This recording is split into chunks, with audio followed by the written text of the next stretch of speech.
ကြားမိသားစုမားတော့တော့ကိုကြီးကြောင်းပြောမယ်ဆိုတော့ခုနကတော့ဆရာကြားလိုက်သေးတယ်နှာချီတဲ့အတန်နဲ့ချောင်းဆိုးတဲ့အတန်ဆရာကြားလိုက်သေးတယ်နှာစီချောင်းဆိုးတာမြင်ဖို့နေကြပဲနော်နှာစီရဲ့ချောင်းဆိုးတယ်ကမ္ဘာလန်းလန်းကြောင်းလာနေတာပဲမဟုတ်ဘူးတော့ကိုကြီးကအဲ့ဒါအများကြီးပြင်းတယ်နှာချီတယ်ချောင်းဆိုးတယ်ဆိုတာတော့ကိုကြီးမဟုတ်ဘူးကျတော့အေးပတ်တယ်ပြောလို့ရတယ်အကုန်လုံးကိုလိုပဲပြောတယ်ဒါနေလို့မတော်ဒီကနေတော့တစ်ခုပေါ့ဒါနေပတ်နေကောင်းတယ်အေးစက်ကြ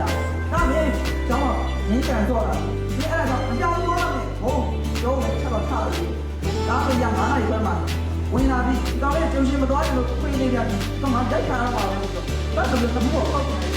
ဒီချက်တော့ကောင်းတော့9နာရီခွဲကျုံရှင်သွားတယ်9နာရီခွဲ1နာရီတည်းမှာဒီချက်တော့ခွေးကအဲ့လောက်ကို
Release the beast, catch the flow.